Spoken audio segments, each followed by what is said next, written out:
Le lendemain, Jinwoo est réveillé par un appel de sa sœur, qui lui rappelle l'heure qu'il est, car aujourd'hui, c'est l'entretien scolaire. En entendant cela, il se lève immédiatement et, en un rien de temps, arrive à l'école entièrement préparé. À tel point que Jina lui demande s'il est vraiment son frère, car elle n'est pas habituée à son apparence tellement améliorée et différente de d'habitude. Innocemment, Jinwoo répond que, bien sûr, il est son frère, sans comprendre pourquoi elle réagit ainsi. Elle lui explique qu'il ne semblait pas lui-même et qu'elle ne pensait pas qu'une personne pouvait changer autant. Pendant ce temps, les filles de l'école commencent à admirer le grand charisme de Jinwoo, attirant beaucoup d'attention alors qu'il marche dans les couloirs. Comme prévu, Jina en profite pour lui demander s'il sort avec quelqu'un ou s'il veut qu'elle lui présente une amie. Mais il se contente de lui tirer la joue pour qu'elle se taise. Quand il s'assied avec la professeure pour l'entretien, celle-ci lui explique que Jina est une excellente élève, très polie, et que ses notes sont excellentes, ce qui fait d'elle un exemple pour les autres. À l'école, ils ont pleinement confiance qu'elle pourra intégrer l'école de médecine de ses rêves. Ainsi, la professeure ne pense pas qu'il soit nécessaire de la presser davantage. À ce moment-là, l'entretien pourrait se terminer, mais la professeure pose une dernière question, est-ce qu'il aimerait que sa sœur travaille dans le monde des chasseurs si, un jour, elle devenait l'une d'entre eux?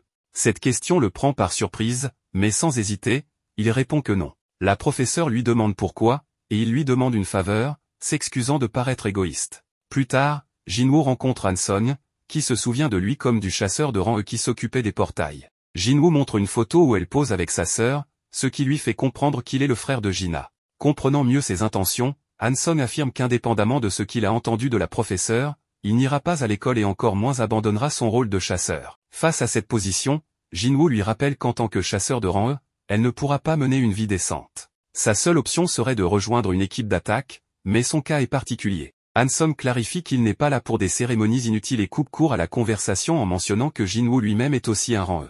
Avec calme, Jinwoo lui explique qu'il n'est pas venu lui demander d'arrêter. Au lieu de cela, il lui demande de le suivre. Ensuite, nous voyons l'arrivée de Hwang Dong-so en Corée du Sud, à l'aéroport où se trouve l'association. Il est accueilli par Woo Jin-cheol. En le voyant, Dong-so déclare qu'il ne s'attendait pas à un comité d'accueil de la part de l'association. Jin-cheol lui demande combien de temps il compte rester, ce à quoi Dong-so répond que ce ne sera pas long, car il n'aime pas ce pays. Jin-cheol, souhaitant en savoir plus, lui demande s'il est venu pour ces deux individus en particulier. Dong-so lui demande de ne pas faire semblant de ne pas savoir, car tout ce qu'il veut, c'est qu'il détourne les yeux pendant qu'il fait ce qu'il veut d'eux dans un donjon, en commençant par le rang et ensuite l'autre. Il demande alors si Jin-cheol pense l'arrêter, se montrant impatient de voir sa tentative. Jin-cheol clarifie qu'il ne fait que remplir son rôle. Par ailleurs, Choi discute avec Go-gun sur les fourmis ailées qui pouvaient voler. Bien qu'elles puissent voler, leurs corps sont tombés dans la mer. Il semble qu'elles ne peuvent pas parcourir de grandes distances pour le moment. Avec cette information, Go-gun décide de les étudier davantage, estimant qu'il est encore trop tôt pour tirer des conclusions. Plus tard dans la nuit, Jinwoo arrive à un portail accompagné de Han-sung, où ils rejoignent Sang-min et Ki-chul, membres du département de gestion de la guilde White Tiger. Les deux sont ravis de le voir, car ils ne s'attendaient pas à recevoir une demande de sa part. En voyant Han-sung, ils supposent que c'est la personne qu'il veut entraîner, ce que Jinwoo confirme. Sang-min explique alors qu'il a demandé de l'aide au bon moment. Ils ont annoncé qu'il allait apparaître plusieurs portails dans cette zone, et un portail de rang a même récemment émergé, ce qui semble assez intéressant. Cependant, leur conversation est interrompue par l'un des chasseurs, car ils doivent se hâter à cause du portail devant eux. Il s'excuse et informe Jinwoo que cet homme est Kim-chul, un chasseur de rang A, qui agit comme un tank. Cette fois, il s'agit d'un entraînement pratique pour les membres les plus récemment intégrés. Kim va soutenir l'armée en tant que chef d'équipe d'attaque. On peut voir Kim se plaindre de ne pas être la nourrice de deux chasseurs de rang E, faisant référence à Jinwoo et à Han-sung. Ensuite, Sang-min annonce que l'équipe est composée de chasseurs de rang A, 5 de rang B et 2 de rang C, soit un total de 8. Avec les chasseurs de rang E, cela fait un total de 10. À partir de là, Ki-chul lui suggère de se limiter à observer pendant cette mission, car l'idée est que les nouveaux participants soient impliqués, ce qu'il accepte sans problème, puisqu'il avait cette intention dès le départ. Lorsque tous entrent dans le portail, celui-ci commence à subir un changement assez agressif. Jinwoo se rend compte de ce qui se passe et prend immédiatement la main de Han-sung pour tenter de sortir, mais le portail l'en empêche. Il peut à peine leur dire d'alerter l'équipe d'attaque principale avant d'être contraint de rester dans le portail. Très vite, on informe par radio le chef de la guilde White Tiger qu'un portail de rang C est devenu un portail rouge. Jinwoo comprend immédiatement la gravité de la situation et décide de s'y rendre immédiatement. Ensuite, l'équipe se rend compte que le portail d'entrée n'est plus entouré que d'une forêt enneigée. Kim leur indique qu'il s'agit d'un portail rouge. Comme Han-sung ne sait pas ce que c'est, Jinwoo lui explique que, contrairement aux portails normaux, lorsqu'on entre dans un portail rouge, toute communication avec l'extérieur est coupée. On ne peut sortir qu'en vainquant le boss ou en trouvant une brèche dans le donjon, et on ne peut être aidé depuis l'extérieur. De plus, les monstres de ce portail sont plus forts que le rang prévu. Soudain, une flèche est tirée et atteint un des chasseurs à la tête, le tuant sur le coup. Une autre flèche, qui vise Hanson, est interceptée dans les airs par Jinwoo. Il réalise que ce sont des elfes de glace. Jinwoo, après les avoir analysés, les considère comme dangereux, car à cette grande distance, il est difficile de les voir. Apparemment, leurs attaques visent principalement les plus faibles. À ce moment-là, Kim prend la parole pour informer tout le monde que le portail rouge est isolé et que son rang est B ou supérieur. En raison de leur rang, ils devront suivre ses instructions pour sortir vivants de cette mission. Cependant, Kim ne juge pas opportun de diriger tout le groupe. Ils seront donc divisés en deux groupes. Il s'avère que Kim a l'intention de prendre les plus forts avec lui et refuse de laisser les membres de rang E se joindre à eux. À l'extérieur, il pourrait être là des mois, que ce soit pour vaincre le boss ou trouver la brèche du donjon. Il faut alléger les charges. Un chasseur de rang B, Park Jin, demande l'autorisation de rester avec le groupe le plus faible, et Kim accepte, supposant qu'il agit par compassion. Park Jin s'approche de Jinwoo pour lui demander si son rang est vraiment celui qu'il dit, car elle a vu comment il a attrapé la flèche un peu plus tôt. Bien que Jinwoo évite de répondre, Park Jin suppose qu'il est de rang A, voire supérieur. Ensuite, Kim indique à Jinwoo et aux autres qu'ils suivront le chemin devant eux, et il leur explique qu'ils vont se rendre dans la forêt. En avançant un peu, Kim leur montre des griffures sur les arbres, faites par des ours de glace. Ils pensent donc que les membres de rang E vont mourir, bien qu'en y réfléchissant un peu plus, ils se souviennent que ce groupe comprend un chasseur de rang B et un de rang C. Il ne comprend donc pas pourquoi ils considèrent Jinwoo comme leur leader. À ce moment-là, des ours de glace s'approchent, mais Kim se met en avant pour les affronter sans difficulté. Pendant ce temps, Park signale à Jinwoo que cette forêt est le territoire des ours de glace et qu'il est dangereux de continuer par ici. Jinwoo répond que c'est précisément pour cela qu'ils ont emprunté ce chemin, si c'est le territoire des ours de glace, ils n'ont qu'à s'occuper d'eux, ce qui est bien mieux que de devoir faire face aux elfes de glace, qui sont plus intelligents. Park reconnaît qu'il a raison, car cela a beaucoup de sens. Jinwoo ajoute que la température est extrêmement basse dans la forêt. Il sort alors des manteaux de son inventaire pour tout le monde. Tous sont surpris de voir qu'il utilise de la magie dimensionnelle, car on dit que même les meilleurs chasseurs qui maîtrisent cette magie ne peuvent sortir que 2 ou 3 objets à la fois. Hanson exige alors de savoir qui il est vraiment, à cause de tout ce qu'il est capable de faire. Jinwoo lui répond qu'elle est ici à cause de lui, et qu'il prendra la responsabilité de la protéger, mais uniquement si elle évite de poser des questions. Il demande la même chose aux autres, leur interdisant de lui demander quoi que ce soit. À ce moment, un immense ours de glace s'approche. La première chose que fait Jinwoo est de changer de titre pour celui d'assassin de loup, qui augmente de 40% les dégâts contre les monstres de type animal. Pendant ce temps, Baek arrive à l'entrée du portail. Compte tenu de la difficulté de celui-ci, il espère que Kim pourra sauver tout le monde. Sangmin lui fait remarquer que le chasseur Jinwoo est également présent. Bien qu'il soit de rang E, il croit qu'il a subi un second éveil, mais cela reste à confirmer. C'est alors que Dongso arrive pour les saluer. Baek lui demande ce qu'il fait dans leur zone, surtout qu'il était parti aux États-Unis. Dongso trouve étrange que ce portail leur appartienne et demande si c'est vrai. Si oui, pourquoi un chasseur d'une autre guilde, Sun Jinwoo, y est-il entré? Dongso explique qu'il souhaite le rencontrer avant qu'il ne meure dans le portail, car il a fait l'effort de venir jusqu'ici pour cela. De retour avec Jinwoo, après avoir vaincu les ours de glace de la zone, il laisse les membres de son groupe déguster leur viande dans le confort. Ensuite, il se dirige vers une grotte où ces monstres habitent en grande quantité. Devant l'entrée, il utilise la commande sur JC. De l'ombre émergent alors ces chevaliers, avec à leur tête le plus puissant d'entre eux, Ygritte. Il leur ordonne d'attaquer. Sa légion, composée d'infanterie qui se régénère rapidement et de mages, affronte les ours de glace avec brio. Jinwoo est impressionné par leur puissance, mais remarque qu'ils consomment beaucoup de mana à une vitesse alarmante. À ce moment, le chef des ours de glace sort de la grotte. Il balaie les soldats d'ombre avec une facilité déconcertante. Quelques secondes plus tard, il pousse un rugissement terrifiant qui crée une onde de choc, éliminant tout sur son passage. Jinwoo se retrouve à court de mana. Il ordonne alors à Ygritte de prendre le relais. Ygritte avance vers le chef des ours. Lorsque ce dernier attaque, Ygritte utilise son agilité exceptionnelle pour esquiver et frapper ses points vitaux avec précision. Finalement, il empêche l'ours d'effectuer une dernière attaque en lui coupant la tête. Jinwoo admire la puissance d'Ygritte et pense qu'il n'aurait eu aucune chance, si Ygritte n'avait pas lâché son épée pendant leur combat. Avec son niveau actuel, Jinwoo se considère égal à Ygritte, bien qu'en y réfléchissant, il admet qu'Ygritte est toujours plus fort que lui. Il le félicite pour son excellent travail. Pendant ce temps, Kim, confronté aux elfes de glace, voit son équipe totalement anéantie. Il n'en revient pas. Il pensait faire partie de l'élite de White Tiger, mais face à la brutalité des elfes, il perd la tête. Effrayé, il décide de fuir à toute vitesse. Le chef des elfes de glace observe sa fuite. Jinwoo n'hésite pas à faire ressurgir les ombres des ours. 3 heures plus tard, ce qui équivaut à 3 jours dans le portail, Dongso se lamente en pensant que Jinwoo est sûrement mort, et que ce voyage maudit n'a servi à rien. Avant de partir, il remarque que Jinwoo n'est pas membre de Tigre Blanc, alors pourquoi diable se trouve-t-il dans l'équipe d'assaut?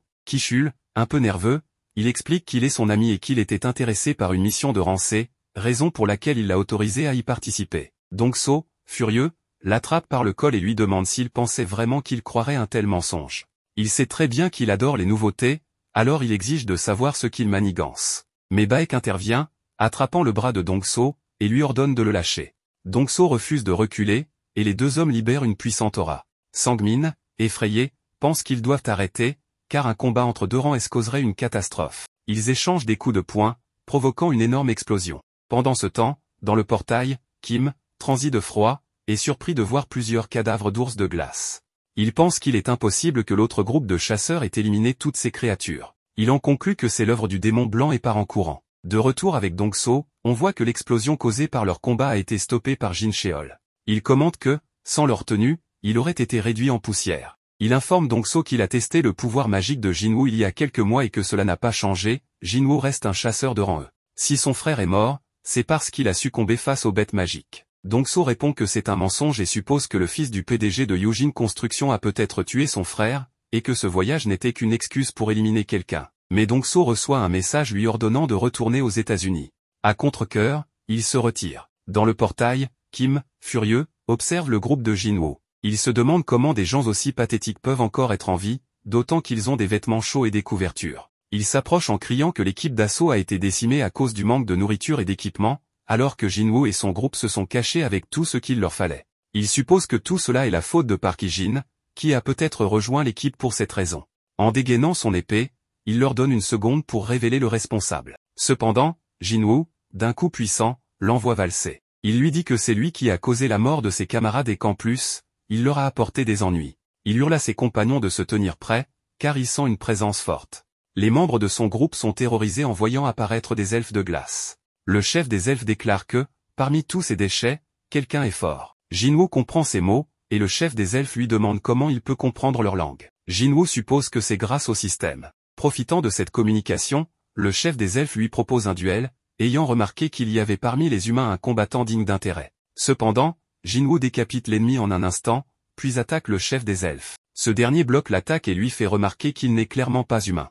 Voyant que Jinwoo ne comprend pas, il réalise que Jinwoo lui-même ignore ce qu'il est. Le chef lui révèle qu'ils entendent constamment une voix dans leur tête leur ordonnant de tuer les humains, mais en sa présence, cette voix est silencieuse. Jinwoo suppose que cela pourrait être lié à un système similaire au sien, se demandant si c'est parce qu'il est un joueur. Le chef des elfes lui propose de lui laisser la vie sauve à condition qu'il lui livre les humains derrière lui. Jinwoo lui demande alors qui il est et pourquoi il combat les humains. Alors que le chef tente de se présenter, une distorsion affecte son corps, et il répète ses paroles précédentes, laissant Jinwoo stupéfait, se demandant ce qui provoque ce phénomène étrange. Jinwoo refuse l'offre, et le chef des elfes lui demande s'il en est sûr, vu qu'il est en infériorité numérique. Mais Jinwoo sourit simplement et invoque son gigantesque armée d'ombre. La bataille commence, se transformant rapidement en un bain de sang. Park Hee-jin et les autres tentent de fuir, car cette guerre les dépasse totalement. Jinwoo les couvre tout en réfléchissant à la puissance impressionnante des elfes de glace, car son mana s'épuise rapidement. Les elfes éliminent ces ombres à une vitesse alarmante, et le chef des elfes se révèle être plus fort que Jinwoo lui-même. Il doute de pouvoir le vaincre même avec Ygritte, ses soldats réguliers étant insuffisants pour ce combat. Il a besoin d'un pouvoir plus fort. Le chef des elfes se présente comme Baruka, et Jinwoo lui rend la politesse avant qu'il n'entame un combat féroce. Baruka, enthousiasmé, bloque une boule de feu lancée par les mages de Jinwoo. À ce moment-là, Ki-chul, furieux, sort son épée, mais il est intercepté par Baruka. Alors que Baruka s'apprête à frapper, une nouvelle ombre surgit devant lui, Jinwoo a ordonné à Ygritte d'intervenir. Après avoir neutralisé l'attaque de Baruka, Ygritte tue Kim et Jinwoo le transforme en un nouveau soldat nommé Iron. Iron provoque Baruka, mais ce dernier esquive tous ses assauts. Pendant ce temps, les spectatrices observent, fascinées par cette bataille sans précédent. Baruka, ennuyé, les invite tous à l'attaquer en même temps. Jinwoo, Iron et Ygritte s'attaquent ensemble, mais malgré les provocations d'Iron, Baruka parvient à éviter les coups critiques. Jinwoo admet que Baruka est très puissant, bien plus que ses soldats. En se retournant, Baruka voit que tous ses hommes ont été tués. Fou de rage, il attaque Jinwoo, qui, à ce moment-là, laisse tomber sa dague. Baruka, pensant que Jinwoo est désarmé, baisse sa garde, mais Jinwoo utilise son pouvoir de roi pour contrôler la dague à distance. Bien que Baruka réussisse à bloquer l'attaque, son arme se brise. Jinwoo en profite pour ordonner à Iron de le capturer, permettant au mage de l'attaquer. Malgré tout, Baruka reste debout et promet de tuer tout le monde. Jinwoo surgit de nulle part et le poignarde, affirmant que la bataille est déjà décidée. Avec un coup de marteau final, Iron achève Baruka. Jinwoo gagne plusieurs niveaux. Iron, cependant, continue de frapper le cadavre de Baruka jusqu'à ce que Jinwoo lui ordonne de s'arrêter. Iron, un peu naïf, commence alors à célébrer leur victoire. Jinwoo rejoint les autres et leur annonce que tout est terminé. Le portail pour sortir s'ouvre, mais avant de partir, Jinwoo tente d'extraire l'ombre de Baruka. De l'autre côté du portail, près de 7 heures se sont écoulées. Baek refuse de partir, car ses membres sont toujours coincés à l'intérieur. Cependant, il est surpris de voir le portail devenir bleu, espérant que Jinwoo a réussi. Mais seul Park Hee-jin et un autre individu sans importance en sortent. Baek leur demande ce qu'il est arrivé au reste de l'équipe, mais ils n'ont pas de réponse. Ensuite, seul Jinwoo et une femme sortent du portail, qui disparaît derrière eux. Baek, choqué, demande ce qu'il est arrivé à Kim et ne peut croire que seul des chasseurs de Baran aient survécu. Il se demande ce qui a bien pu se passer à l'intérieur. Jinwoo décide de partir, mais Baek le retient et lui demande de parler avec lui. Jinwoo, visiblement fatigué, répond qu'il peut poser ses questions directement au guilde. Baek insiste, cette fois sur un ton plus autoritaire, rappelant que 6 membres de son équipe ont disparu. Jinwoo, calme et froid, rétorque qu'il a sauvé 2 de ses membres et que, en tant que responsable, Baek devrait d'abord le remercier. Baek, réalisant son erreur, se calme et s'excuse. Plus tard, il interroge Park Hee-jin sur l'attitude de Jinwoo, qui semblait très énervé après avoir vaincu le boss. Park Hee-jin répond qu'elle ne sait pas pourquoi il est de si mauvaise humeur. Baek déclare qu'il faut absolument convaincre Jinwoo de rejoindre leur guilde, confirmant que Sangmin ne s'est pas trompé sur son potentiel. Un peu plus tard, Jinwoo raccompagne la femme chez elle. Avant de partir, elle le remercie, ce qui le laisse légèrement surpris. En rentrant chez lui, il regarde la dague de Baruka et se remémore les 3 échecs qu'il a eus en tentant d'extraire l'ombre de Baruka. Frustré, il se plaint d'avoir travaillé toute la journée sans rien obtenir. Il se console en se souvenant qu'il a tout de même gagné Iron. Le lendemain matin, Jinwoo arrive chez Jinwoo, qui lui annonce qu'avant de se rendre à un portail, ils doivent aller chercher quelqu'un. En arrivant, il récupère une jeune fille qui salue Jinwoo chaleureusement, ce qui pousse Jinwoo à penser qu'ils ont passé la nuit ensemble. Jinwoo, confus et gêné, fait remarquer qu'elle est mineure. Jinwoo lui demande quel est le problème, mais Jinwoo préfère éviter d'insister et décide de ne plus poser de questions. Ils continuent alors leur chemin. Dans le donjon, on voit Jinwoo stupéfait devant la facilité avec laquelle Jinwoo élimine tous les monstres. Jinwoo lui demande ce que sont ces créatures, et Jinwoo, se rappelant qu'il n'a jamais montré cette capacité, lui explique qu'il s'agit de l'une de ses nombreuses compétences. Une fois les monstres éliminés, Jinwoo ordonne aux ombres de récolter les minerais, ce qui fait sentir Jinwoo inutile. Il lui demande au moins de lui laisser collecter les gemmes magiques. Pauvre Jinwoo. Pendant ce temps, un mystérieux guerrier aux cheveux longs parle à des étrangers en leur expliquant de son mieux qu'il est humain et qu'il souhaite retourner chez lui, en Corée. De leur côté, Jinwoo et Jinwoo célèbrent après avoir accompli 19 missions. Jinwoo confie qu'il prévoit de passer l'examen écrit de l'association des chasseurs pour obtenir une licence de maître de guilde. Il compte l'utiliser comme levier de négociation avec son père. Il demande ensuite à Jinwoo quels sont ses plans. Ce dernier répond simplement qu'il risque d'être injoignable un moment car il a un endroit à visiter. Jinwoo, visiblement contrarié, pense qu'il dérange Jinwoo et lui dit qu'il pourrait arrêter de l'embêter s'il le souhaite. Déjà ivre, Jinwoo avoue à Jinwoo qu'il a un frère aîné avec qui il a 10 ans d'écart, mais leur relation est distante. Comparé à son frère, Jinwoo l'a sauvé et a accepté sa demande. Enivré, Jinwoo exprime qu'il aimerait que Jinwoo soit son frère. Touché, Jinwoo lui sert un verre et lui promet qu'à partir de maintenant, Jinwoo sera son frère cadet. Jinwoo, ému, est ravi. Dans une autre scène, l'homme aux cheveux longs est emprisonné. Il affirme être un chasseur étranger coincé dans une dimension. Il ne parle pas anglais et est en attente d'un interrogatoire mené par Wang Dong-so, un chasseur de rang S résident à Washington. L'homme explique qu'il a été pris au piège dans une porte dimensionnelle avant d'atterrir aux États-Unis. Il s'appelle Sung Yi-luan.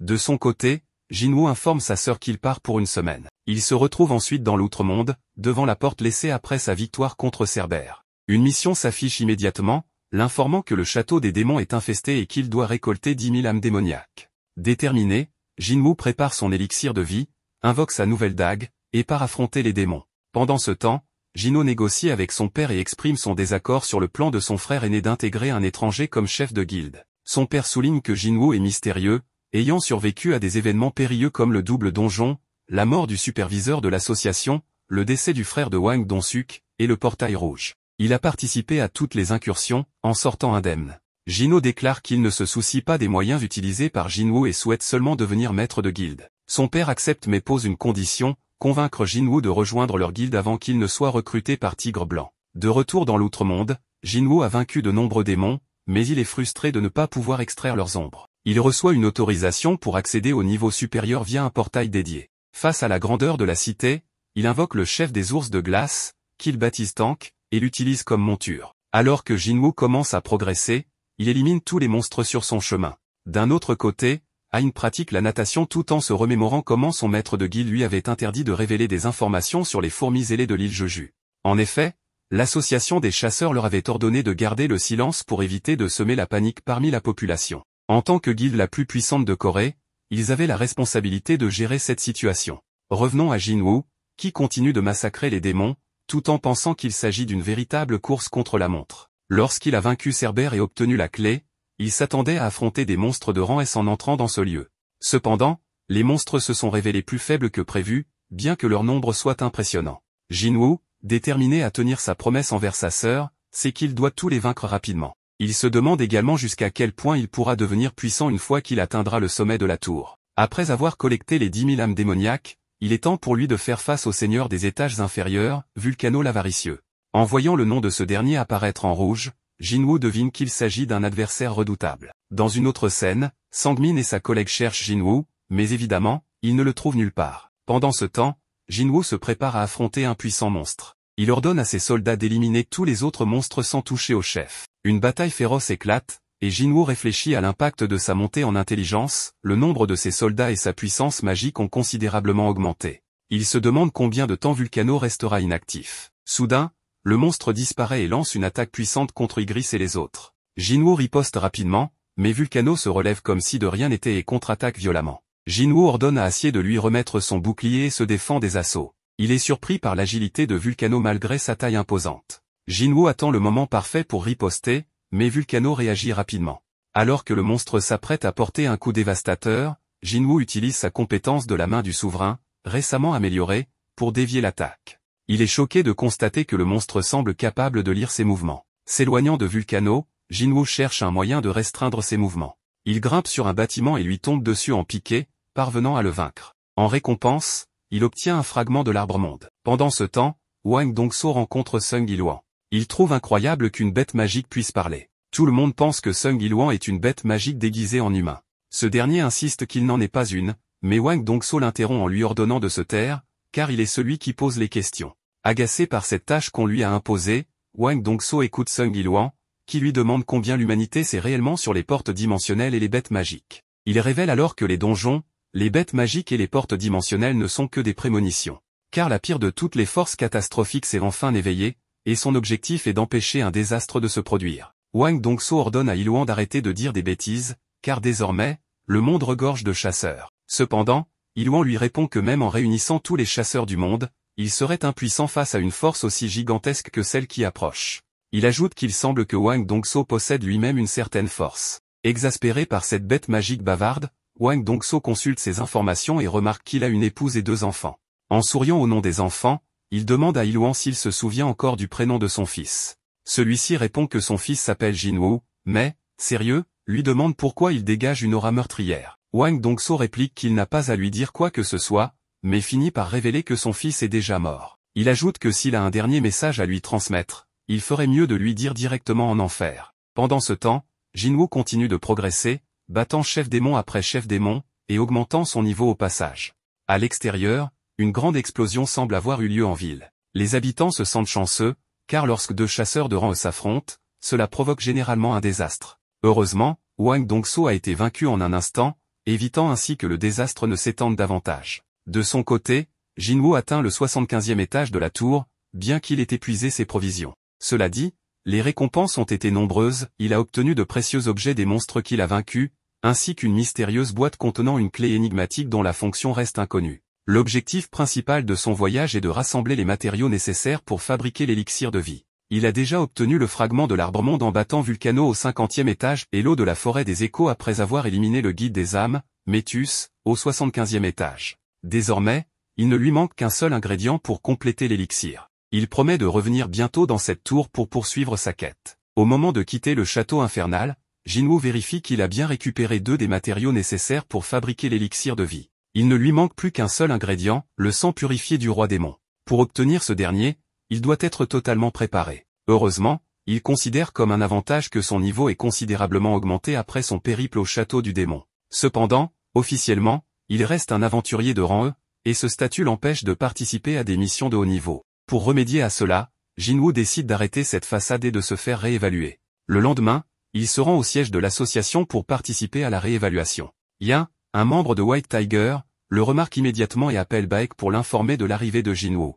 Baek se prépare alors à se rendre sur place. Pendant ce temps, Jinwoo patiente jusqu'à ce qu'on l'invite dans la salle d'examen. L'examinatrice lui demande de poser ses mains sur un cristal noir, mais au moment de recueillir les données, le système affiche une erreur. Le directeur arrive rapidement pour examiner la situation. Après avoir refait le test lui-même, il découvre que le problème ne vient pas de la machine, le pouvoir magique de Jinwoo dépasse les limites du dispositif. Cela signifie qu'un chasseur de rang S vient d'apparaître dans le pays, le 10e à ce jour. À l'extérieur du bâtiment, Choi demande à Jinchul des nouvelles de l'enquête sur les fourmis volantes. Jinchul explique qu'une autopsie a été réalisée et qu'il compare les structures internes et le pouvoir magique résiduel avec des espèces antérieures pour estimer leur capacité. Cette analyse prendra un certain temps. Choi change ensuite de sujet, évoquant le portail rouge, ayant appris que White Tiger avait permis à un non-membre de participer à une mission d'incursion et de vaincre le boss du donjon. Curieux, il demande qui est cette personne, mais Jinchul admet ne pas avoir les détails puisqu'il n'était pas présent ce jour-là. Soudain, grâce à leur ouïe développée, ils entendent un vacarme à l'intérieur du bâtiment. Intrigué, Choi décide d'aller voir. La nouvelle de Jinwoo, désormais reconnu comme un chasseur de rang S, s'est répandue comme une traînée de poudre, créant une agitation dans l'association. Le directeur informe Jinwoo que la délivrance de son identification prendra un peu de temps. Peu après, Choi et Jinchul entrent dans la pièce. Tous reconnaissent immédiatement Choi comme le chef de la guilde des chasseurs. Jinwoo, conscient du statut de Choi, reste impassible. Bien que Choi se montre cordial, Jinwoo le dépasse, déclarant qu'il est pressé et doit partir. Choi est surpris par cette attitude mais ne s'en formalise pas. Après le départ soudain de Jinwoo, Jinchul suggère qu'il pourrait être un type assassin. Baek arrive à son tour et comprend immédiatement que Choi a découvert l'importance de Jinwoo. Plus tard, dans la nuit, Jinwoo rend visite à sa mère à l'hôpital. En sortant, Jinchul l'intercepte par surprise. Il avoue que Jinwoo lui a ouvert les yeux, car il n'avait jamais réalisé son potentiel. Jinchul précise que la division de surveillance, dont il fait partie, est chargée de surveiller les chasseurs et de punir ceux qui enfreignent la loi. Cependant, il assure à Jinwoo qu'il n'est pas traité comme un criminel. Il explique aussi que les rangs S ne sont pas soumis aux mêmes règles, car ils sont bien au-dessus du contrôle habituel. C'est alors que le président de l'association des chasseurs, Goguni, fait son apparition. Après s'être présenté, il invite Jinwoo à discuter en privé. Goguni lui explique que la réévaluation est inutile, car son rang S est déjà confirmé. Jinwoo n'a désormais plus à se soucier de cette formalité. Afin de rendre la promotion officielle et de révéler le statut de Jinwoo comme chasseur de rang S, l'association des chasseurs impose une période de grâce. Ce laps de temps leur permet de rencontrer d'abord des talents aussi exceptionnels que lui. Bien que l'association soit immense, le nombre de grands chasseurs est limité, car la plupart préfèrent rejoindre des guildes, attirés par le prestige et l'argent qu'elles offrent. Lors d'une rencontre avec Jinwoo, le président de l'association, Goguni, lui propose un poste prestigieux, l'un des plus élevés au sein de l'organisation. Surpris, Jinwoo lui demande pourquoi une telle offre lui est faite. Goguni explique que ce n'est plus le gouvernement qui soutient réellement le pays, mais les chasseurs, répartis dans les 5 principales guildes du pays. Ces dernières, qu'il surnomme les 5 dragons, maintiennent un équilibre fragile. Cependant, si Jinwoo décidait de rejoindre l'une d'elles, cet équilibre serait brisé. Pour prévenir ce scénario, Goguni veut que l'association devienne une 6e puissance, capable de contrôler les autres. Il affirme que Jinwoo a le potentiel de rendre cela possible. Jinwoo réfléchit longuement à cette proposition, qu'il juge avantageuse, car elle pourrait lui garantir des opportunités futures. Il reconnaît également l'influence considérable de Goguni, qui n'est pas seulement un ancien chasseur de rang S, mais aussi un homme doté d'un immense pouvoir magique et d'un physique impressionnant pour ses 80 ans. Même après tant de niveaux gagnés, Jinwoo voit Goguni comme un égal. Cependant, Jinwoo finit par refuser cette offre. Sa raison, il veut continuer à combattre des monstres dans les donjons. Il estime que sa véritable place est sur le terrain. Goguni, bien qu'étonné, comprend en voyant la sincérité dans les yeux de Jinwoo. Ému, il accepte sa décision, et Jinwoo s'excuse avant de partir. Sur le chemin du retour, il se rappelle qu'il doit continuer à progresser pour guérir sa mère, un objectif qu'il ne peut pas abandonner. Pendant ce temps, Dongso, après avoir repris connaissance de l'affrontement qu'il a subi, est interrogé par le sous-directeur sur Sung Yiluan, qu'il qualifie immédiatement de monstre, affirmant qu'il n'a rien d'humain. Le sous-directeur lui conseille de se reposer et de se rendre à l'administration une fois remis, mais il doute que quiconque puisse attraper Sung Yiluan, qu'il a vaincu si facilement. Seul, Dong So laisse éclater sa rage en se remémorant la menace de Sung Yiluan, lui ordonnant de ne plus jamais s'approcher de sa famille. Furieux de cette humiliation, il planifie sa revanche en se procurant un artefact capable de le battre. De son côté, Jinwoo réfléchit lui aussi aux artefacts. Ces reliques artificielles sont des équipements haut de gamme, fabriqués par les meilleurs artisans et prisés par les chasseurs. Cependant, il se plaint de leurs coûts exorbitants, notamment sur les sites d'enchères en ligne. Cherchant à s'équiper pour le château du roi démon, il envisage de vendre la sphère de l'avarice, un artefact qui double les dégâts magiques, pour obtenir des fonds. Mais étant un chasseur de rang E, il craint que cela attire des soupçons quant à son origine. Dans sa recherche d'un financement, il tombe sur une annonce cherchant des travailleurs pour exploiter des portails de haut niveau. Pendant ce temps, Goguni, qui examine en détail le dossier de Jinwoo, s'étonne de l'apparence juvénile sur sa photo d'identification. Il se demande si son rang a été falsifié, mais Jin Chul explique que Jinwoo a subi plusieurs blessures graves et qu'il ne semble pas frauduleux. Il mentionne également que la mère de Jinwoo souffre d'un sommeil éternel, tandis que Jinwoo paie les études de sa sœur. Jinwoo continue d'endosser le rôle de pilier financier de sa famille, en plus de s'occuper des études de sa sœur et des soins de sa mère. Récemment, il a participé à une incursion avec la guilde des chasseurs, mais uniquement en tant que membre du groupe de minage. En se présentant à son supérieur pour commencer son travail au sein de l'équipe de mineurs, il est accepté sans problème, malgré son rang E. Lors des incursions dans les donjons de haut niveau, les tâches sont divisées entre plusieurs groupes, l'équipe d'attaque se charge des monstres, celle de minage extrait les minerais de mana, et l'équipe de récolte récupère les cadavres des monstres. Bien que cette dernière tâche soit peu glamour, elle reste extrêmement rentable. Pendant ce temps, Choi, un chasseur de haut niveau, utilise sa puissante magie de feu dans un portail de rang A pour anéantir les monstres avec stratégie. Il coordonne les chasseurs de type tank pour qu'ils maintiennent une défense solide, ce qui permet à l'équipe d'avancer avec une efficacité remarquable. Jinwoo observe l'équipe sortir victorieuse, sans blessure, de ce portail difficile, ce qui le surprend. Cela confirme à ses yeux la puissance authentique de Choi. Jinwoo porte également attention à Cha-In, vice-présidente de la guilde des chasseurs et 9e chasseuse de rang S du pays, surnommée la danseuse. Son aura imposante pousse Jinwoo à se demander combien de personnes dans le monde pourraient posséder une telle présence. Pendant un instant, Ain ressent une forte énergie venant de la direction des mineurs, mais il rejette cela comme une simple imagination. En rejoignant le groupe de minage, Jinwoo entre dans un portail de rang A et confirme ses particularités impressionnantes. Bien qu'il soit traité avec mépris en raison de son faible rang, un autre mineur change rapidement d'attitude après avoir croisé le regard perçant de Jinwoo. Lors des travaux, Jinwoo démontre une force et une endurance impressionnantes en extrayant les minerais, ce qui convainc son supérieur de lui permettre de travailler pendant la pause. Profitant de l'absence d'observateurs, Jinwoo utilise ce moment pour s'aventurer seul jusqu'à l'entrée où se trouve le chef du portail. Une fois sur place, il sort sa dague pour l'affronter, mais Ain apparaît subitement derrière lui demandant ce qu'il fait là. Jinwoo répond innocemment qu'il s'est perdu, et Ain lui fait savoir qu'il se trouve dans la salle du chef, lui demandant donc de bien vouloir reculer. Jinwoo pense qu'au départ, il l'a sous-estimé, mais en réalité, Ain fait honneur à sa réputation, car il ne l'a même pas perçue jusqu'à ce qu'elle lui parle. Il range alors discrètement sa dague sans qu'elle ne s'en rende compte, ce qui l'a fait douter. De son côté, Jinwoo s'excuse. Ain lui demande de partir, car s'il cause des problèmes, il pourrait provoquer l'extermination de l'équipe minière. N'ayant pas d'autre choix, Jinwoo s'excuse à nouveau. Cependant, alors qu'il passe à côté d'elle, Ain est surprise et lui demande d'attendre. En s'approchant, elle commence à le renifler, ce qui le met mal à l'aise.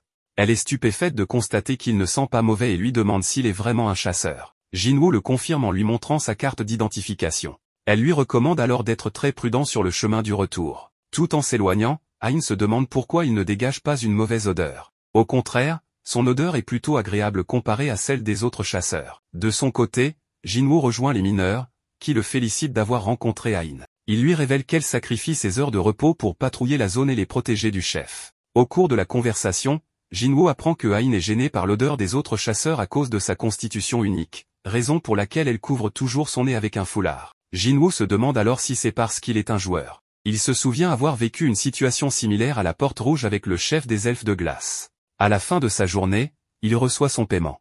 Le chef de la mine lui propose de travailler avec eux, le félicitant pour son excellent travail, qui leur a fait gagner beaucoup de temps. Cependant, Jinwoo refuse, expliquant que ce n'était qu'une aide ponctuelle. N'ayant pas d'autre choix, le chef des mineurs lui demande s'il pourrait les aider une journée de plus, car une double incursion de rang A et de rang C est prévue le lendemain. Jinwoo est surpris et demande si la guilde des chasseurs aura également des missions d'incursion ce jour-là. Paquito lui explique que le deuxième groupe d'assaut partira le lendemain, soulignant que la force du groupe de chasseurs réside dans leur capacité à attaquer des portails de rang avec 2 équipes, une prouesse qu'aucune autre organisation du pays ne peut accomplir. Saisissant cette seconde opportunité d'observer de plus près la guilde, Jinwoo décide de participer. Cette même nuit, Ain tente d'enquêter sur Jinwoo, mais découvre que toutes les informations concernant le chasseur Sun Jinwoo sont scellées. C'est la première fois qu'elle voit l'association dissimuler les informations de quelqu'un qui n'est pas un chasseur de haut niveau.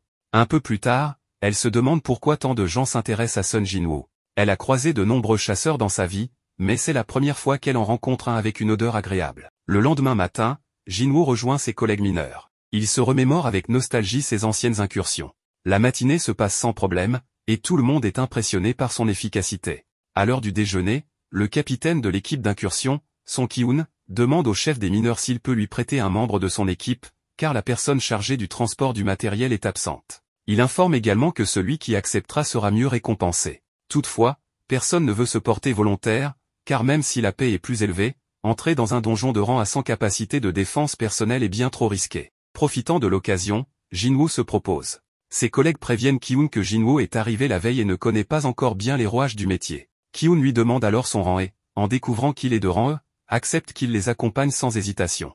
Il se présente ensuite à Jinwoo. Lors du changement de scène, Jinwoo remarque que ce portail est bien plus grand que celui qu'il a vu précédemment. Cependant, il dégage beaucoup moins de puissance magique, ce qui le rassure. Il observe que l'équipe comprend 6 chasseurs de rang A et 3 de rang B. Bien qu'il n'y ait pas de chasseurs de rang S cette fois-ci, il est évident que cette guilde possède 2 équipes d'assaut très puissantes. En entrant dans le portail, Jinwoo sent que l'énergie magique est bien plus faible que dans le portail précédent. Mais, pour une raison inconnue, il ressent une étrange prémonition, similaire à celle qu'il avait en affrontant la porte rouge. L'un des membres de l'équipe lui dit de ne pas être nerveux, car tant qu'il reste avec eux, il ne sera pas attaqué par des créatures magiques. Ki-hoon pense qu'en réussissant cette mission, il pourra officiellement être nommé capitaine de l'équipe. Même s'il n'est pas aussi fort que le capitaine ou le vice-capitaine de la guilde, il reste un chasseur de rang A. Soudain, il ressent un danger imminent. Toute l'équipe réagit instantanément, se préparant au combat en un éclair. Jinwoo est stupéfait de voir qu'ils se sont organisés sans recevoir d'ordre précis. L'équipe est rapidement attaquée par une meute de chacals. Cependant, grâce à une coordination impeccable, il les élimine très facilement. Il trouve néanmoins étrange que des créatures magiques de rang C apparaissent dans un portail de rang A.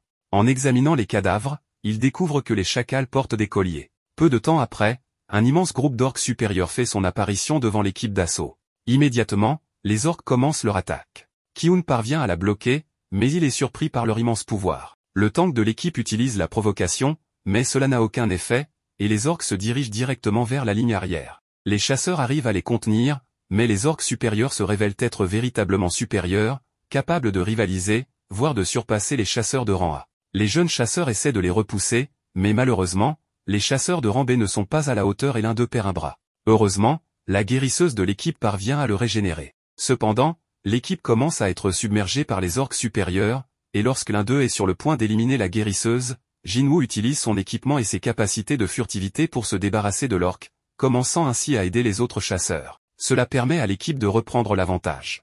Les chasseurs se demandent ce qui se passe, car soudainement, les orques supérieurs deviennent plus faibles. Jinwoo, bien qu'étant un étranger et ne souhaitant pas se mettre en avant, n'aime pas voir les gens mourir. Il continue donc à affaiblir discrètement les orques supérieurs. L'équipe d'assaut commence alors à massacrer les orques et se sent à nouveau en confiance. Une fois les orques éliminés, ils se réjouissent de voir que tout le monde est encore en vie, ce qui semble être un miracle. L'une des mages de l'équipe se rend compte qu'ils ont survécu grâce à l'aide de Jinwoo, car elle a pu percevoir sa capacité de furtivité. Cependant, elle décide de garder cela pour elle, pensant qu'il a ses raisons. L'un des membres demande à Ki-hoon s'ils doivent continuer, car l'endroit est trop dangereux et ils auraient besoin de plus de guérisseurs et de mages. Une des leur dit à Ki-hoon qu'elle comprend bien ce que c'est que d'être un capitaine pour la première fois, mais le mieux serait de se retirer. Mais Jinwoo pense comprendre ce qu'il ressent, et pourquoi il ne veut pas abandonner. Tout le monde veut conquérir le donjon, mais un leader sage sait quand se retirer. Ki-hoon annonce qu'il est temps de battre en retraite, bien qu'il veuille terminer le donjon, il n'est pas assez stupide pour les conduire à la mort. Cependant, en arrivant près du portail,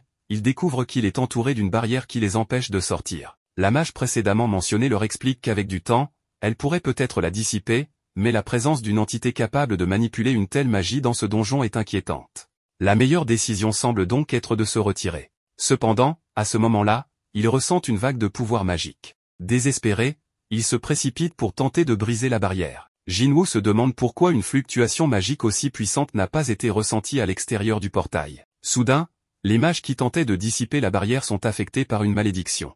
Il demande à la guérisseuse de les soigner rapidement, mais au moment où ils se retournent, ils sont stupéfaits de voir une grande quantité d'orques supérieurs. Ki-hoon s'approche et le leader des orques se tient devant lui, commençant à parler dans leur langue. Il se présente comme un grand sorcier de la glorieuse tribu orque et révèle qu'il a bloqué l'entrée, attendant de les voir. Ki-hoon comprend que le chef du donjon parle à travers un soldat et lui ordonne de choisir entre mourir aux mains de ses soldats ou aller le rencontrer dans son trône. Sans autre option, Ki-hoon accepte de les suivre, mais avertit Jinwoo qu'une fois dans la salle du chef, ils seront attaqués immédiatement, ce qui lui donnera l'opportunité de fuir et d'informer les autres de ce qui se passe à l'intérieur. L'un des mages demande à Jinwoo de transmettre un dernier message à leur famille, lui demandant de sortir et de survivre. Jinwoo se souvient d'un moment où il était coincé dans un donjon à double niveau. À l'extérieur, le chef des mineurs aperçoit Ain et lui demande ce qu'elle fait là pendant son jour de congé. Elle lui répond qu'elle voulait poser des questions sur le chasseur Sun Jinwoo. Le chef lui explique qu'il est entré pour porter le matériel de l'équipe. À l'intérieur du donjon, les membres de l'équipe arrivent dans la salle principale où ils sont accueillis par une quantité écrasante d'orques supérieurs. Le chef des orques leur souhaite alors un bienvenue dans son royaume. Ain se demande pourquoi un chasseur de rang E s'est porté volontaire pour être porteur dans un donjon de rang A. Tout cela lui semble très suspect, et elle est sûre de l'avoir vu avec une arme à l'entrée de la salle du boss. Elle prévient le patron qu'elle va entrer dans le portail, mais avant cela, elle lui demande s'il peut lui prêter une arme. Le problème, c'est que le patron ne possède que des pelles, des pioches ou une planche. Ain hésite à entrer avec ça, mais finit par reconsidérer et entre finalement avec sa pioche. Pendant ce temps, à l'intérieur du donjon, les membres de l'équipe se rendent compte qu'il y a bien trop d'orques. S'ils parvenaient à sortir de là, ils pourraient facilement raser des villes entières. Mais ce qui les inquiète le plus, ce sont les 4 orques situés devant eux, qui dégagent une aura écrasante par rapport au reste de l'armée. C'est alors que Kargalgan s'adresse aux humains en leur demandant s'ils ont peur, tout en libérant une puissante aura. Les mages paniquent face à sa force magique écrasante, se sentant comme de simples apprentis en comparaison. Ki-hoon, accablé par sa puissance, lui demande pourquoi il les a conduits ici. Kargalgan lui avoue alors qu'il veut les tuer un par un, les faire souffrir et les torturer lentement pour divertir ses soldats. Mais soudain, il remarque quelque chose d'étrange parmi les humains, un élément qui ne devrait pas être là s'est infiltré parmi eux. Ki-hoon alerte immédiatement ses camarades que c'est le moment d'attaquer, mais personne ne bouge, paralysé par la peur. Malgré cela, Ki-hoon charge sur Kargalgan pour l'attaquer, mais ce dernier bloque son attaque aisément. Kargalgan utilise alors sa magie de gravité et joue avec Ki-hoon comme s'il était une balle en caoutchouc, l'écrasant tour à tour contre le sol et le plafond. C'est à ce moment que Jinwoo intervient et rappelle à Ki-hoon que ce donjon appartient aux chasseurs, et qu'il ne devrait donc pas intervenir. Mais puisque l'équipe d'assaut est en danger, il lui demande l'autorisation de s'occuper lui-même de toutes les créatures magiques présentes. Après avoir facilement éliminé l'un des orques, Ki-hoon accepte sa proposition, et Jinwoo, en se relevant, prévient Kargalgan qu'il est effectivement la présence la plus puissante qu'il ait jamais ressentie mais que c'est bien dommage qu'ils doivent l'éliminer. Il invoque alors son immense armée d'ombre. À l'extérieur du donjon, le chef de la surveillance, Jin-chul, arrive sur les lieux. Il se demande pourquoi Sung Jinwoo travaille comme mineur depuis 2 jours consécutifs. Le patron s'approche de lui et lui demande ce qu'il cherche. Jin-chul lui répond en demandant où se trouve le chasseur Sung Jinwoo. C'est alors que l'homme qui avait essayé d'intimider Jinwoo auparavant se met à courir, affirmant qu'il savait que quelque chose ne tournait pas rond avec lui. Le patron informe Jin-chul que Jinwoo est entré dans le portail avec l'équipe d'assaut pour les aider à transporter leur équipement. Jin-chul se demande ce que Jinwoo est en train de manigancer, surtout après être devenu un chasseur de rang S. En s'approchant du portail, il ressent immédiatement l'énergie écrasante de Kargalgan, et il ordonne une nouvelle évaluation du niveau du portail. À l'intérieur du donjon, Ain se demande comment l'équipe de Ki-hoon a pu tuer autant d'orques supérieurs. Mais elle se dit que si l'aura qu'elle vient de ressentir appartient au boss du donjon, elle doit faire vite, car leurs vies sont en danger. De son côté, Kargalgan sous-estime l'armée de Jinwoo. Mais Jinwoo améliore immédiatement les statistiques de ses ombres grâce à la compétence qu'il a obtenue en atteignant le niveau 70 dans la tour du démon. Grâce à cette puissance renouvelée, Ygritte tranche d'un seul coup une multitude d'orques, tandis qu'Acier en élimine également un grand nombre. Jinwoo, quant à lui, se ferait un chemin à travers la horde d'orques avec une facilité déconcertante, laissant l'équipe d'assaut sans voix. Ils sont stupéfaits de voir qu'il se déplace aussi bien que le vice-maître de leur guilde, et se demandent pourquoi quelqu'un d'aussi puissant travaillerait comme un simple porteur. Jinwoo évalue ses forces, son infanterie est à peu près équivalente aux chasseurs de rang B. Cependant, ses soldats subissent de lourdes pertes et doivent être ressuscités 4 à 5 fois pour vaincre un orc supérieur. Il doit donc réduire rapidement leur nombre. C'est alors que Kargalgan utilise sa magie du souffle du dragon et se moque de Jinwoo en affirmant que ses soldats ne sont que des marionnettes inutiles. Jinwoo réplique aussitôt en lui faisant savoir que ses soldats peuvent être ressuscités à l'infini. Comprenant cela, Kar-Galgan change de stratégie et commence à éliminer les ombres à une vitesse alarmante, tentant ainsi d'épuiser la réserve de mana de Jinwoo. Pendant ce temps, l'équipe d'assaut, désespérée, tente de fuir. Jinwoo comprend que Kar-Galgan essaie de le maintenir à distance et d'user son énergie. À l'extérieur du donjon, après avoir terminé leur réévaluation, les enquêteurs annoncent à Jinchul que le portail, initialement de rang A, est maintenant extrêmement proche du rang S. Jinchul ordonne immédiatement d'alerter le maître de la guilde pour qu'il envoie du renfort. À l'intérieur, Kar-Galgan avertit Jinwoo qu'il finira par épuiser sa réserve de mana et que ce n'est qu'une question de temps avant qu'il ne soit éradiqué. Mais Jinwoo, après avoir utilisé une potion de mana,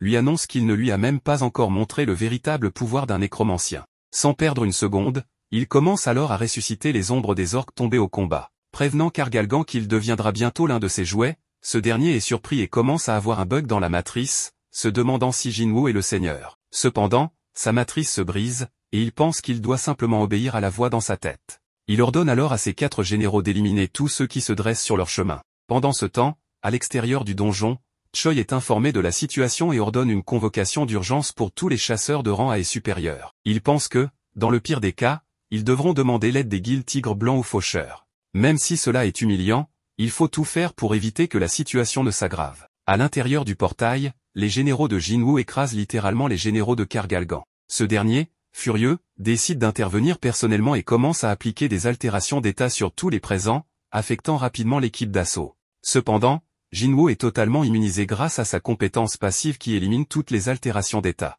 Il invoque ensuite ses mages et utilise un orbe magique pour amplifier son pouvoir, réussissant à briser la défense de Kar-Galgan. C'est à ce moment-là que Hein entre dans la grande salle et demande des explications à l'équipe d'assaut. Cependant, eux-mêmes ne sont pas sûrs de ce qui se passe réellement. Kar-Galgan, aveuglé par la rage, se transforme en géant et attaque avec toute sa puissance, éliminant à la fois les soldats de Jinwoo et ses propres orques. Mais en devenant plus grand, il devient aussi une cible plus facile. Après tout, comment un mage sans garde pourrait-il résister aux assauts d'un chasseur spécialisé en assassinat? Jinwoo esquive constamment ses attaques et commence à le trancher à répétition. Toutefois, il remarque que ses dagues ne causent pas beaucoup de dégâts. Il utilise alors la compétence domination du roi pour attraper des chaînes et ligoter Kar-Galgan avant de l'écraser violemment contre le sol. C'est à ce moment-là que Jinchul entre dans la salle, complètement stupéfait par la scène devant lui. Il informe Hein qu'il est entré dans le portail après avoir ressenti une puissante fluctuation magique, mais il semble que son intervention ne soit pas nécessaire. Hein, en voyant la réaction de Jinchul, pense que Jinwoo doit être un combattant de premier niveau. Impressionnée par sa puissance, elle demande à Jinchul qui il est. Ce dernier répond qu'il ne le sait pas vraiment. Jinwoo s'approche de Kar-Galgan et lui annonce qu'un mage qui perd ses gardes est déjà voué à la défaite. Kar-Galgan tente de continuer à se battre, mais finit par être capturé et détruit par les ombres de ses anciens généraux. Après l'avoir vaincu, Jinwoo estime qu'il ne serait pas juste de prendre tous les objets du donjon, mais qu'il peut au moins extraire ses ombres. Il utilise alors son pouvoir pour extraire l'ombre de Kar-Galgan et reçoit une notification lui demandant de lui donner un nom. Ayant oublié le nom original de son ennemi, il décide de l'appeler Crow. À sa grande surprise, il découvre que son rang est celui de chevalier d'élite. Jinchul s'approche alors de Jinwoo, qui était si concentré sur l'extraction de l'ombre qu'il ne l'avait même pas remarqué. Jinwoo ne sait pas quoi dire, mais est surpris lorsque Jinchul ordonne à ses hommes de le couvrir. Il annonce à l'équipe d'assaut et à Hein que le chasseur Sun Jinwoo, qui se tient devant eux, est un secret de haut niveau de l'association des chasseurs. Il leur demande donc de garder ce secret et de coopérer pour sortir en toute sécurité. Avant de partir, Ki-hoon arrête Jinwoo et lui dit qu'il ne posera pas de questions, car il doit avoir ses raisons. Il le remercie cependant, car grâce à lui, ils ont tous survécu. Toute l'équipe d'assaut lui exprime sa gratitude. Jinwoo se souvient alors qu'il possède le testament de l'une des mages décédées et décide de le lui rendre. Alors qu'il quitte le donjon, une des mages demande à Hein pourquoi elle possède une pioche, et cette dernière, rougissante, se demande si Jinwoo la trouve bizarre. Un peu plus tard, au sein de la guilde des chasseurs, Choi réfléchit. Finalement, tout comme la guilde Tigre Blanc, ils ont été sauvés par cette mystérieuse personne. Il demande alors à Ki-hoon qui est le plus fort entre lui et Jinwoo. Ki-hoon reconnaît qu'un groupe bien équilibré, où les membres compensent les faiblesses des autres, est essentiel et il trouve cela normal. Ki-hoon demande alors à Choi s'il se sent capable de gérer seul un donjon de rang A parmi les plus difficiles. Choi, sans aucun remords, admet qu'il n'en serait pas capable. Pendant que Choi sort, Ki-hoon promet de faire de son mieux pour que Jinwoo rejoigne leur guilde. Pendant ce temps, Jinwoo rencontre Jino, qui lui demande s'il a pu faire avancer les choses concernant la guilde de son père. Jino lui révèle alors qu'il a besoin qu'il rejoigne officiellement sa guilde. De son côté, à l'association des chasseurs, le célèbre acteur Lee Min-sung s'éveille en tant que chasseur et s'apprête à passer son évaluation de rang. Les reporters sont surpris de voir que les deux chefs des plus grands guildes sont arrivés à l'association des chasseurs pour attendre l'évaluation de Lee Min-sung. Cependant, ces derniers leur font bien comprendre qu'ils sont là pour d'autres raisons. Choi et Baek commencent à se disputer pour savoir qui pourra s'occuper de Jin-woo. C'est alors que le chef de la guilde des faucheurs leur demande s'ils sont là pour tenter de recruter Lee Min-sung. Agacés, ils lui répondent qu'ils ne sont pas intéressés par cette personne. Pendant ce temps, Jin-woo est dans les environs, et se demandant pourquoi il y a autant de chaos. À l'école de Gina, de nombreuses adolescentes sont surexcitées, car l'évaluation de Lee Min-sung est diffusée en direct. Ce dernier donne une conférence de presse, remerciant tout le monde pour leur présence et expliquant qu'il s'est récemment éveillé en tant que chasseur. Il annonce alors qu'il assumera son rôle et combattra sous le commandement du maître de la guilde des faucheurs, Lim Tagyu. Toutefois, en réalité, il pense que tout cela n'est qu'une mascarade, car il vient d'apprendre que son rang est à et que son contrat avec la guilde des faucheurs ne dure que 2 ans. Après cette période, il compte retourner dans l'industrie du divertissement, car il ne veut risquer sa vie pour personne d'autre que lui-même. Au même moment, Jin-woo tente d'entrer dans l'association des chasseurs, mais les gardes de Min-sung lui bloquent le passage, expliquant qu'une conférence de presse est en cours. Cependant, juste à cet instant, le président Go fait son apparition pour accueillir Jin-woo. Il ordonne à la sécurité de le laisser entrer, expliquant qu'il est son invité. Il rappelle également qu'ils avaient clairement indiqué qu'ils ne voulaient pas de conférence de presse à ce moment-là. Ignorant Min-sung, le président invite Jin-woo à entrer, ridiculisant ainsi Min-sung. Lorsque Min-sung tente d'entrer, Jin-chul l'arrête, expliquant qu'il y a d'autres personnes en train d'être réévaluées. Il s'agit évidemment de Jin-woo, et Min-sung lui demande s'il sait à qui il s'adresse, affirmant qu'un simple mot de sa part pourrait lui coûter son travail. Cependant, Jin-chul lui lance un regard glaçant, comme un véritable assassin, faisant comprendre à Min-sung qu'il n'est pas en position de jouer les arrogants. De son côté, Jin-woo remarque que Choi et Baek sont également dans l'association, attendant les résultats. Un peu plus tard, on informe Jin-woo qu'avant de passer l'évaluation, il faudra d'abord lui attribuer une catégorie en tant que chasseur. Jin-woo invoque alors une ombre et indique que c'est ce qu'il peut faire. Cependant, le président Go lui explique qu'après avoir lu le rapport de Jin-chul, il sait qu'il peut faire bien plus que cela. N'ayant pas le choix, Jin invoque une immense quantité d'ombre, révélant une puissance phénoménale. À l'extérieur, Choi et Baek paniquent en sentant son énergie magique écrasante, réalisant qu'il est bien plus puissant qu'eux. Un peu plus tard, après les tests, on lui remet sa carte d'identification avec son nouveau rang, il est désormais un chasseur de rang S. Jin-woo pense immédiatement qu'il pourra maintenant vendre l'orbe de l'avarice sans problème et utiliser l'argent pour s'équiper et conquérir le château du démon. Alors qu'il tente de partir, il est intercepté par Choi et Baek, qui le félicitent pour son nouveau statut de chasseur de rang S.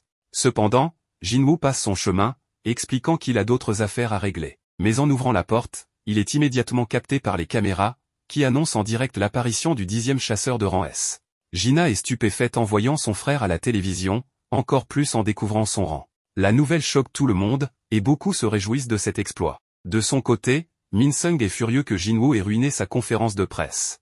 Jin-woo informe également son père qu'il n'a malheureusement pas réussi à recruter Jin-woo, se souvenant que ce dernier lui avait dit qu'il avait d'autres objectifs et que rejoindre une organisation ne ferait que le ralentir dans sa quête de puissance. Cependant, Jin-woo lui avait tout de même fait savoir qu'il voulait l'avoir à ses côtés. Jin-woo annonce alors à son père qu'il compte suivre Jin-woo. Son père, un peu déçu, lui rappelle qu'à l'origine, ce projet était destiné à son frère, mais que Jin-woo était venu le convaincre de le lui confier à la place. Pourtant, en repensant à tout ce qu'il a vécu avec Jin-woo, Jin-woo dit à son père qu'il est désolé, mais qu'il partira quand même avec son ami. Son père est surpris par sa détermination. Pendant ce temps, les reporters empêchent Jin-woo de sortir. Baek lui propose alors de l'escorter chez lui, mais Jin-woo refusé, d'un bond spectaculaire, disparaît. Baek en reste bouche bée, incapable de suivre ses mouvements et comprenant à quel point Jin-woo a évolué depuis leur dernière rencontre. Sans perdre de temps, Jin-woo se rend dans un magasin pour acheter des artefacts. En voyant les prix exorbitants, il demande s'il peut avoir une réduction, mais le vendeur lui répond que ce n'est pas possible. Toutefois, il plaisante en disant que s'il parvient à briser les vitrines, il obtiendra les objets gratuitement. Jin-woo s'apprête à essayer, mais le vendeur l'arrête immédiatement, expliquant qu'il plaisantait. Jin-woo s'excuse et demande alors à voir quelques armes, précisant qu'il a un budget limité. Le vendeur responsable des armes se présente alors à Jin-woo et l'emmène pour lui en montrer quelques-unes. Il est surpris de voir que Jin-woo n'a même pas touché la vitre, et pourtant, celle-ci s'est brisée. D'un autre côté, le vendeur lui montre une dague, mais son prix est exorbitant. Jin-woo remarque qu'elle possède les mêmes caractéristiques que l'épée qu'il a obtenue en battant Kazaka. Il achète donc une dague dans la boutique et demande au vendeur combien il pourrait en tirer s'il la revendait. En apprenant qu'il pourrait la vendre pour environ 100 millions, il est choqué, car il l'a acheté en magasin pour seulement 2,8 millions d'or. Il comprend alors que s'il revend les objets du magasin, il n'aura peut-être même pas besoin de vendre la sphère de l'avarice, car il pourra s'enrichir très facilement. Plus tard, au sein de la guilde du Tigre Blanc, Baek se demande comment Jinwoo peut devenir aussi puissant. Après un long moment de réflexion, il en arrive à la conclusion que Jinwoo est peut-être un chasseur capable de se renforcer en continu. Pendant ce temps, Jinwoo informe sa sœur qu'il sera absent pendant une semaine. Juste à ce moment-là, Jinwoo arrive à son appartement. Sans perdre de temps, il prévient Gina qu'il va travailler avec Jinwoo pendant une semaine et saisit fermement Jinwoo pour jouer le jeu. Un peu plus tard, alors qu'il se repose, Jinwoo invoque les gardiens autrefois sous les ordres de Kargalgan et leur confie la tâche de protéger sa sœur. Il monte ensuite sur le toit de l'immeuble pour renforcer la sécurité, invoquant plusieurs ombres afin qu'elles patrouillent dans toute la ville, comme une petite contribution au bien-être du peuple. Cependant, à ce moment-là, une silhouette mystérieuse apparaît en train de survoler la mer. Le lendemain, alors qu'ils partent en voyage, Jinwoo demande à Jino s'il est sûr de sa décision, car il n'était pas obligé de fuir sa maison. Jino lui répond que c'est son choix et, en retour, lui demande quel type de travail il effectue à la Tour des Uns. Jinwoo lui explique qu'il s'agit d'un entraînement, puis, après avoir pris congé, il entre dans la tour démoniaque. Il équipe ses nouveaux accessoires et se prépare pour l'opération de conquête de la tour démoniaque. C'est alors qu'une notification apparaît, lui indiquant qu'il doit collecter l'âme du monarque démoniaque Baran. En récompense, il obtiendra la pierre unique d'échange d'ombre. Enthousiasmé, il ne perd pas de temps et se met en action. Pendant ce temps, la mère de Jino confie à son mari qu'elle ne s'attendait jamais à ce que leur fils quitte la maison. Alors que ce dernier s'apprête à répondre, il s'effondre soudainement. Dans la tour démoniaque, Jinwoo invoque Crow et lui remet la sphère de l'avarice, qui amplifie son pouvoir magique. En testant sa puissance sur un démon géant, il est impressionné par l'immensité de son pouvoir. À l'hôpital, le père de Jino apprend que son fils est venu lui rendre visite après son malaise. Il se remémore comment le médecin l'a diagnostiqué avec le sommeil éternel, une maladie qui touche les personnes ayant une faible résistance au pouvoir magique. Il comprend alors que si l'un de ses proches est un chasseur, il pourrait avoir été affecté par ce pouvoir. Cependant, cette information a été cachée à Jino, car s'il l'apprenait, il se sentirait coupable de la maladie de son père. Dans ce monde imprégné de magie, une personne sans résistance est vouée à disparaître. Pendant ce temps, ailleurs, des chasseurs patrouillent dans la zone lorsqu'ils tombent soudainement sur une créature humanoïde ressemblant à une fourmi. De retour dans la tour démoniaque, Jinwoo continue de monter en niveau à une vitesse folle. Il a divisé ses ombres en 6 équipes pour qu'elles agissent séparément et maximise ainsi le nombre de morts afin d'acquérir plus d'expérience. Cependant, il commence à perdre une quantité importante de mana lorsqu'un démon anéantit l'équipe des orques. Il décide alors d'enquêter. Après un moment d'observation, il comprend que le démon auquel il est confronté possède une intelligence suffisante pour évaluer la force de ses adversaires. Il en conclut que la prochaine équipe ciblée sera celle des tanks. Comme prévu, un groupe de démons élimine l'équipe des tanks, mais Jinwoo surgit de sa cachette et anéantit rapidement le groupe d'ennemis. Il dit alors qu'il s'est toujours demandé si les bêtes magiques pouvaient ressentir la peur, mais il vient enfin de trouver sa réponse. Dans la scène suivante, un combat sanglant a lieu entre le démon et Jinwoo. Cependant, alors qu'il est sur le point d'envoyer le démon aux portes de Saint-Pierre, ce dernier, paniqué, implore sa clémence. En lui retirant son casque, Jinwoo découvre qu'il s'agit d'une femme, qui, en panique, lui demande à nouveau de l'épargner. Jinwoo lui demande comment elle peut espérer être pardonnée après les avoir attaqués. Elle lui explique que son devoir en tant que chevalier est de protéger son seigneur et que tant qu'elle sera en vie, ses chevaliers seront heureux. Jinwoo la trouve complètement folle, mais finit par lui accorder la vie sauve. Cependant, l'idiote pense que c'est le moment parfait pour l'attaquer à nouveau, mais échoue lamentablement et se retrouve de nouveau à genoux, suppliant pour sa vie. Jinwoo la trouve pathétique mais lui demande si elle peut lui obtenir l'autorisation d'accéder à l'étage supérieur. Elle lui révèle que sa famille les garde et que si elle est épargnée, elle pourra les lui remettre, car elle connaît les emplacements de toutes les autorisations des niveaux supérieurs. Jinwoo comprend ainsi pourquoi il ne pouvait pas les obtenir malgré ses victoires écrasantes contre ses ennemis. La démone lui propose alors un marché, si Jinwoo promet de ne pas toucher à sa famille, elle lui remettra toutes les autorisations. Mais Jinwoo s'approche, libérant une aura écrasante, et lui demande s'il peut vraiment lui faire confiance. Paniquée, elle lui répond qu'ils ne le trahiront pas. Avec cet accord conclu, Jinwoo promet de ne pas tuer la démone à condition qu'elle lui remette l'autorisation. Au passage, il l'interroge sur sa véritable nature. Pendant ce temps, sur une île isolée, un gigantesque insecte dévore un cadavre sous le regard d'un homme. De retour auprès de Jinwoo, la démone se présente sous le nom d'Ezil, l'aîné du clan Radir. Cependant, ce n'est pas la réponse que Jinwoo attendait. Il voulait savoir quelque chose au-delà du système mentionné par Baruka, le seigneur des elfes de glace. Jinwoo demande alors si des démons comme Ezil entendent constamment une voix dans leur esprit leur ordonnant de tuer les humains. Contrairement à ses attentes, elle explique qu'elle entend un autre ordre, protège l'endroit où tu te trouves, une injonction qui a commencé dès leur arrivée dans ce lieu. Surpris par cette révélation, Jinwoo l'interroge sur le remplacement précédent. Ezil raconte alors qu'il se trouvait dans le royaume démoniaque, mais qu'un jour, ils sont simplement apparus ici sans explication.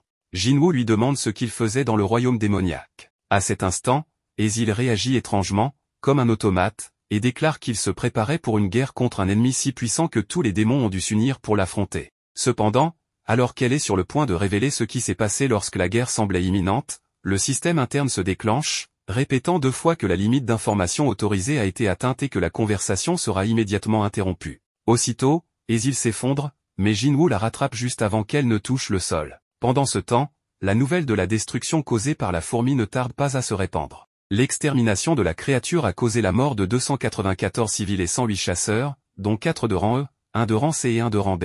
Cela fait comprendre à l'association des chasseurs que la puissance de cette simple fourmi équivaut à un monstre de rang A.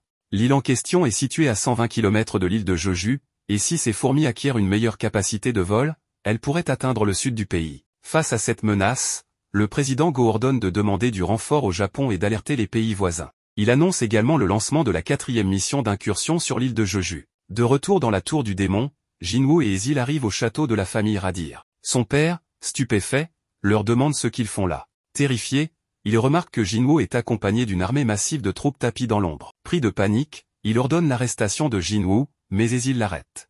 Jinwoo rappelle alors qu'il a fait une promesse, tant qu'on lui donne l'autorisation d'accès, il n'attaquera personne. Le chef des Radir, résigné, comprend que cet homme a vaincu Vulcan et Metu, et qu'il est donc impossible à battre. Il finit par remettre l'autorisation d'accès à Jinwoo.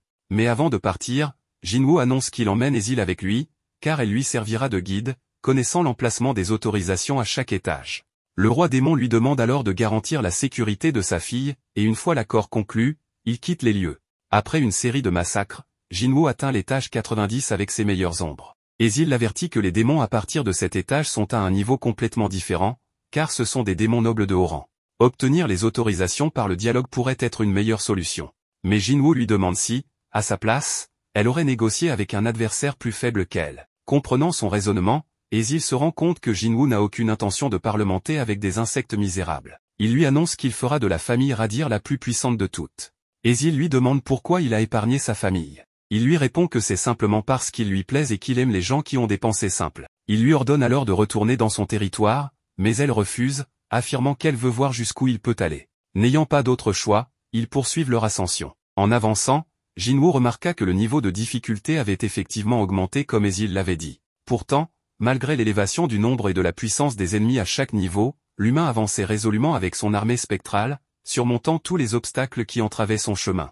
Alors qu'il gravissait la tour, Jinwoo n'avait qu'un seul objectif en tête, rassembler les ingrédients pour l'élixir de vie, et rien ne l'empêcherait d'atteindre ce but. Pendant ce temps, au siège de l'association des chasseurs, Choi informa Shahine qu'ils avaient été convoqués pour la 4e expédition sur l'île de Jeju, aux côtés du président Baek de la guilde White Tiger et de tous les autres chasseurs de rang S du pays. Sha remarqua que Jinwoo figurait également sur cette liste. Le maître précisa que cette mission serait une opération conjointe avec le Japon, car les fourmis étaient désormais capables de voler, ce qui représentait une menace directe pour ce pays également. Bien que la date de la mission n'ait pas encore été décidée, Choi était convaincu qu'elle commencerait bientôt. Afin d'établir la stratégie à adopter, une réunion était prévue aujourd'hui avec les chasseurs de la plus grande guilde du Japon. Pendant ce temps, Jinwoo atteignit enfin le 100e et dernier étage du château démoniaque. Sans qu'il ne le sache, une créature ailée s'approcha rapidement, émettant une puissance surréelle, et révéla son visage à l'ennemi. Jinwoo comprit qu'il s'agissait de Baran, le monarque démoniaque qui régnait sur les cieux de l'enfer avec son wyvern Kézélin.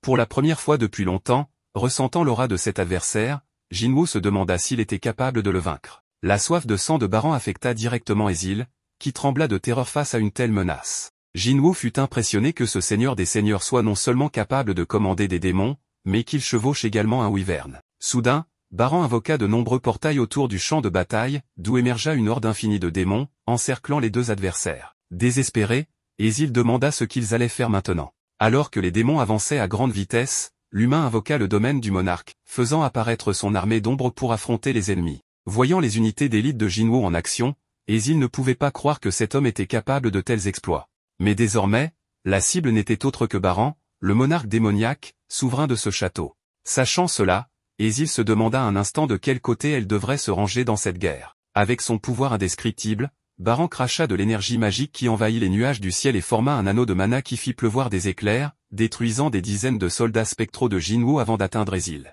Sachant qu'elle n'avait pas le temps de s'échapper, la démone ferma les yeux et attendit sa mort. Mais lorsqu'elle réalisa ce qui se passait, Jinwoo l'avait protégée avec sa cape, réfléchissant à ce qui venait de se passer. L'homme comprit que ces éclairs n'étaient pas ordinaires, car leur zone d'effet était large et causait des étourdissements. Ainsi, même si ces soldats revenaient à la vie, ils consommaient beaucoup plus de mana lorsqu'ils étaient détruits, ce qui épuiserait rapidement les réserves de MP de l'utilisateur. Par conséquent, avant que cela n'arrive, l'humain devait trouver un moyen de gérer la situation. En activant ses capacités de furtivité et de sprint, Jinwoo visa Baran dans une explosion extraordinaire, mais même en mode furtif, il fut repéré par Baran, qui bloqua l'attaque soudaine du chasseur. À ce moment-là, Baran projeta l'humain directement au sol et expulsa une puissante décharge électrique de sa bouche en direction de l'ennemi. Jinwoo courut pour sauver sa vie, fuyant cette attaque qui le poursuivait partout où il allait. Craignant le pire, il appela à l'aide Kargalgan et Ygritte, qui répondirent avec leur propre pouvoir pour repousser la colère du monarque démoniaque.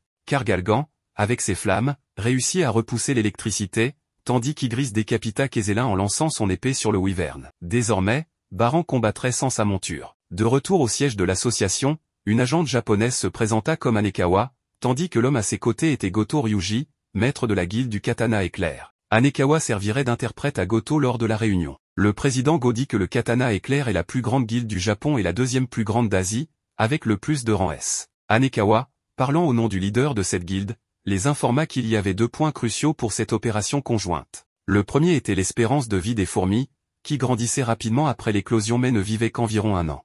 Ainsi, si la reine fourmi était tuée, le reste mourrait dans ce laps de temps. L'autre point était leur comportement, découvert lors d'autres raids, les fourmis étaient attirées par les ennemis les plus forts, dotés du plus grand pouvoir magique. Ainsi, l'opération devait utiliser ces deux facteurs contre les insectes. Avec cela, Goto annonça que sur les 11 membres de rang S de sa guilde, 10 participeraient, y compris lui-même. Les Coréens furent surpris par cette information, tandis que les Japonais expliquèrent leur stratégie, ils attireraient l'attention des fourmis, tandis que les Coréens devraient éliminer la reine. Jinchul se souvint que les Japonais devraient affronter des milliers de fourmis simultanément, mais Goto croyait que cela ne poserait pas de problème, car des simulations d'intelligence artificielle avaient montré que ce plan avait les plus grandes chances de succès.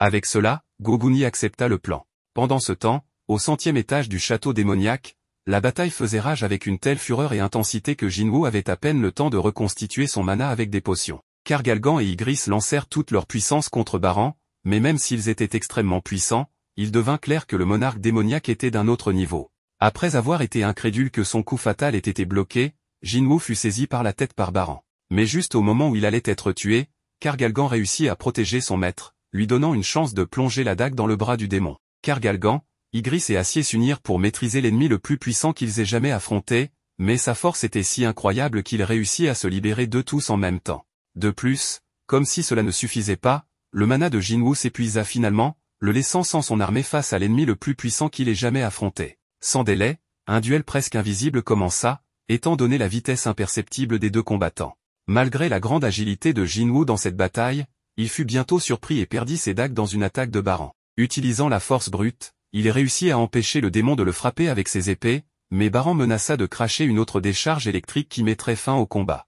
Voyant que le pire était sur le point d'arriver, Ezil lança son arme en l'air pour attirer l'attention du monarque démoniaque. La tactique fonctionna et causa une distraction, permettant à l'humain de mettre à profit tout ce qu'il avait investi dans l'attribut de force et le toucher du dominateur. Il arracha les bras du démon avec une telle force qu'il les détacha complètement. Après avoir poussé un rugissement de douleur, Baran prépara la décharge électrique, mais Jinwoo réagit rapidement avec un coup de poing au menton du monstre, faisant exploser sa tête et déclenchant un faisceau d'énergie qui s'éleva dans le ciel. Cela fait, une notification du système arriva, Jinwoo a vaincu Baran, le monarque démoniaque, et a obtenu son âme. Lorsque le combat prit enfin fin et que le ciel s'éclaircit, Jinwoo s'effondra au sol et dit à Ezil de rentrer chez elle. Après tout, celui qui régnerait sur le château démoniaque désormais serait le clan Radir. Ému, Ezil le remercia pour tout ce qu'il avait fait pour sa famille.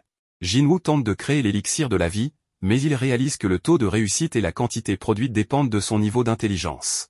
Malgré cela, il décide d'essayer et parvient à créer 6 élixirs. Il est anxieux, se demandant si cet élixir pourra vraiment guérir la maladie de sa mère. À ce moment-là, Acier lui apporte le cadavre du dragon. Jinwoo en profite pour en extraire une ombre et la nomme Kaizel, le wyvern de l'ombre. Ezil est ravi, car grâce à ce dragon, ils pourront rentrer rapidement chez eux. Pourtant, Jinwoo reste plongé dans ses pensées, impatient de tester les effets de l'élixir. Il se rappelle aussi avoir reçu une pierre unique en récompense. En l'utilisant, il obtient la compétence échange d'ombre, qui lui permet d'intervertir sa position avec n'importe quel soldat de l'ombre. S'excusant auprès des îles, il lui demande de rentrer seul au château, car il a des affaires urgentes à régler. Il promet que, si le destin le permet, ils se reverront. Sans perdre de temps, il échange sa position avec un soldat en patrouille, invoque Kaizel et s'envole en direction de l'hôpital. Pendant ce temps, au sein de l'association des chasseurs, le président Go et Jinchul passent en revue le plan d'éradication des fourmis de l'île de Jeju. Ils savent que si l'interférence dans la communication sensorielle des fourmis échoue, cela pourrait être un gros problème. Bien que les recherches aient donné des résultats précis et que les conclusions des Japonais concordent avec les leurs, ils ont tout de même prévu un plan de repli en cas d'échec. Toutes les préparations doivent être minutieuses avant d'envoyer les chasseurs sur l'île. Le président Go demande alors à Jinchul s'il a réussi à contacter le chasseur Sung Jinwoo, mais celui-ci répond par la négative, car Jinwoo était encore dans la tour des démons. De son côté, Baek rencontre Byung-gu, un chasseur de rang S spécialisé dans les soins. Byung-gu est l'un des rares chasseurs au monde à s'être retiré jeune avec tous ses membres intacts. Il demande à Baek s'il compte vraiment aller sur l'île de Jeju, rappelant que leur ami Eunseok y a perdu la vie. Baek répond qu'ils ne peuvent pas laisser les fourmis se déchaîner, sinon le pays sera détruit. Byung-gu lui annonce alors qu'il ne compte pas participer à cette mission. Il prévoit de passer un concours pour devenir fonctionnaire, car il ne veut plus voir de sang. Il estime que ces batailles sanglantes devraient rester dans les histoires et non dans la réalité. Baek trouve étrange qu'un chasseur refuse de se battre, alors que la plupart aiment ce mode de vie. Il se demande si c'est peut-être une condition pour éveiller son pouvoir. Pendant ce temps, Jinwoo retrouve sa mère. En voyant la cicatrice sur son cou, il se souvient qu'elle l'a eu par sa faute. Il hésite à lui donner l'élixir, car il ne sait pas quel sera l'effet. Mais après avoir été témoin d'innombrables miracles grâce au système, il décide de lui faire confiance. Les mains tremblantes, il administre l'élixir à sa mère. Rapidement, sa cicatrice disparaît et elle rajeunit visiblement. Jinwoo prie pour que sa mère ouvre les yeux. À ce moment-là, sa sœur Jina, à la maison, sent une brise chaude et réconfortante. Sous la lumière de la lune, Jinwoo observe sa mère et, stupéfait, la voit ouvrir les yeux. Désorientée, elle lui demande s'il est bien son fils et depuis combien de temps elle a dormi. Essayant de retenir ses larmes, il lui répond qu'elle est restée inconsciente pendant 4 ans. Il la rassure en lui disant que Jina va bien. Sa mère remarque alors toutes les blessures sur son corps et comprend qu'il a dû traverser de nombreuses épreuves. Elle lui dit qu'il a grandi et le remercie d'avoir tenu sa promesse de veiller sur sa sœur. Voyant cela, Jinwoo ne peut plus se retenir et fond en larmes. Le lendemain, les médecins sont abasourdis. Une patiente atteinte du sommeil éternel s'est réveillée sans qu'aucune anomalie ne soit détectée. La famille demande donc à être immédiatement autorisée à quitter l'hôpital. Jina, submergée par l'émotion, pleure en serrant sa mère dans ses bras, tandis que Jinwoo ressent enfin la satisfaction d'avoir vu ses efforts récompensés. Pendant ce temps, le président Go organise une conférence de presse pour annoncer officiellement le lancement de la 4e mission d'incursion sur l'île de Jeju. L'opération mobilisera non seulement des chasseurs de rang S sud-coréens, mais aussi 10 chasseurs de rang S japonais. Quant aux chasseurs de rang A et inférieurs, ils seront chargés de la surveillance maritime et de la défense nationale. Byung-gu se remémore la première incursion. Son camarade Eunseok avait peur d'y aller, mais il était prêt à se battre pour protéger ceux qui ne pouvaient pas se défendre. Il savait que la sécurité du pays reposait sur leurs épaules, et il ne pouvait pas laisser la Corée devenir un nid de fourmis. De son côté, Jinwoo et sa famille rentrent enfin chez eux.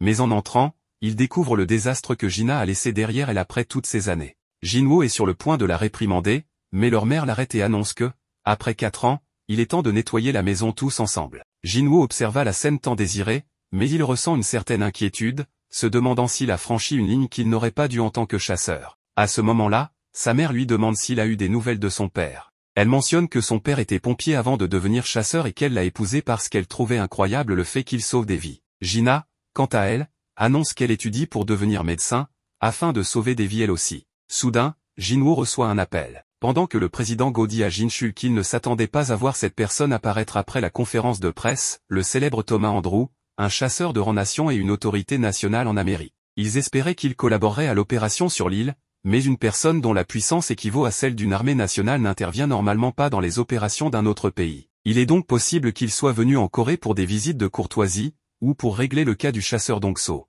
Go demande alors à Jinchul s'il a pu contacter Jinwoo, et il lui répond que oui, il arrivera bientôt. Un peu plus tard, le président Go annonce à Jinwoo que la mission d'assaut est un objectif de longue date et qu'ils partiront dans quelques jours, lui demandant s'il participera. Jinwoo voit cela comme une grande opportunité pour monter en niveau et refuse de la gâcher, mais maintenant que sa mère est de retour, il souhaite passer du temps avec elle. Cependant, il perçoit alors des ondes de puissance magique. Le président Go s'étonne qu'il les ait sentis à une telle distance et lui révèle que des chasseurs de rang S s'entraînent au gymnase. Curieux, il lui propose d'aller jeter un coup d'œil. Pendant ce temps, au gymnase, Baek teste sa force contre un chasseur de rang S, mais il est facilement mis à terre. Jinwoo les observe d'en haut, car il est rare de voir autant de chasseurs de rang S réunis. Voyant la situation de Baek, Jinwoo demande au président pourquoi il ne se donne pas à fond face à l'autre chasseur. Choi apparaît alors et commente que si Baek se donnait à fond, son adversaire ne tiendrait pas le coup. Il indique que le chasseur Ma Dong-wook, de la guilde Gloryu, et précise que Baek ne montre pas toute sa puissance devant tant de monde,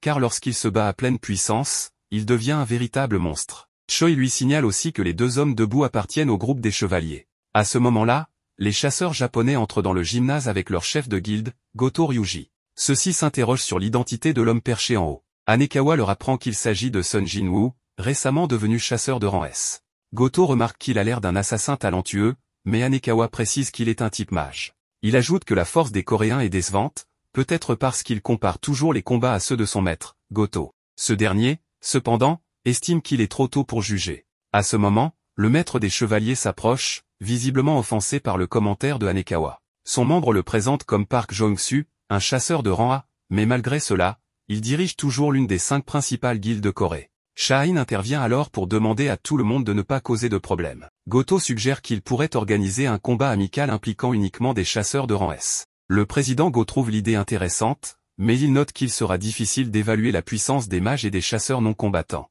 Finalement, seuls les chasseurs de type combat pourront participer. Baek explique que le combat suivra certaines règles. Si un combattant est saisi par les poignets, touché dans le dos ou mis à terre, il sera considéré comme vaincu. De plus, ce ne sera pas un duel en 1 contre 1, mais un affrontement collectif, car l'affrontement sur l'île sera tout aussi chaotique. Cette idée intrigue Goto, et les combattants sont choisis, du côté japonais, Tawata, Kumamoto, Oshino et Tanaka, et du côté coréen, Shah-in, Baek, Ma et Lim. Le combat amical commence alors.